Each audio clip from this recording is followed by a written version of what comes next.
This video I am going to share monetary policy statement analysis जो कि अभी फरवरी में आया हुआ है।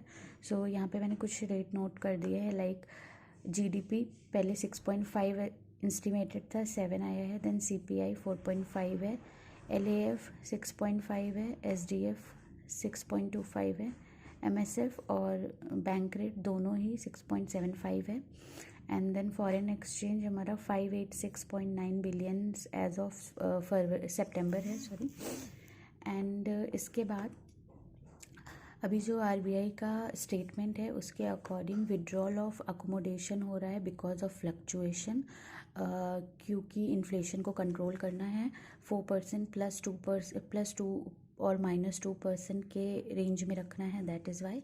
सो ग्लोबल इकोनॉमी की अगर हम बात करें तो ग्लोबल इकोनॉमी के अकॉर्डिंग इन्फ्लेशन नीचे जा रहा है बट फ्लक्चुएशंस के साथ, तो कभी भी ये ऊपर जा सकता है, दैट इज़ वाई इन्फ्लेशन अभी डाउन जा रहा है। देन फाइनेंशियल मार्केट भी फ्लक्चुएट कर रही है क्योंकि बार बार इन्वेस्टमेंट और डी इन्वेस्टमेंट वाली चीज़ें हो रही हैं। देन उसके बाद by directional movement of US dollar, क्योंकि कुछ लोग इन्वेस्ट कर रहे हैं, देन कुछ लोग डी इन्वेस्ट कर रहे हैं, तो ये जो दोनों ऑन एंड ऑफ चल रहा है इसकी वजह से। देन इमर्जिंग मार्केट्स जो हैं उसमें करेंसी फ्लक्चुएशन हो रहा है। लाइक कोई अगर यूएस से आके इंडिया में इन्वेस्ट कर रहा है, देन फर्दर वो पैसे को विड्रॉ कर रहा है, या फिर कोई इंडियन है जो रुपी में इन्वेस्ट कर रहा है देन डॉलर में डिमांड कर रहा है, सो उसकी वजह से करेंसी फ्लक्चुएशंस भी हो रहे हैं। अगर डोमेस्टिक मार्केट में बात करें तो इन्वेस्टमेंट की डिमांड स्ट्रॉन्ग है, वेदर वो इनकमिंग है या आउटगोइंग है, बट डिमांड स्ट्रॉन्ग है। देन प्रॉफिटेबल और एक्सपैंडिंग बिजनेसेस हैं, मैन्युफैक्चरिंग में भी, सर्विसेज में। हाउस होल्ड कंजप्शन भी इम्प्रूव कर रहा है और पहले से बेहतर है।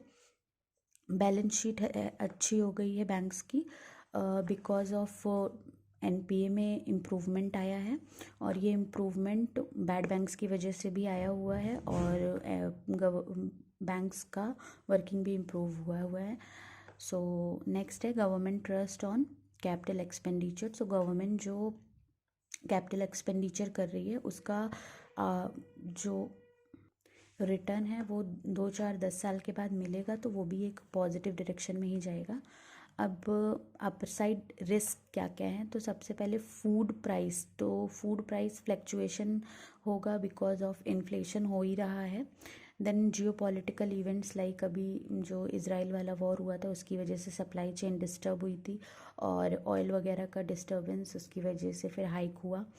देन इंटरनेशनल फाइनेंशियल मार्केट काफ़ी वॉलेटाइल है, और कमोडिटी के प्राइसेस वगैरह भी फ्लक्चुएट होते हैं। सो ओवरऑल अगर देखा जाए तो इन्फ्लेशन कई सारे रीजंस से इन्हांस होता है। So one of the reason ये जो अभी वॉर्स वगैरह ये सब चला, डिस्टर्बेंस हुआ मार्केट में, और उसके पहले पेंडेमिक चल रहा था, तो इस तरीके से चीज़ें डिस्टर्ब होती हैं। So this is all about monetary policy statement analysis. इतनी सारे यहाँ पे पॉइंटर्स दिए हुए थे, so you can use it for descriptive purpose, या फिर अगर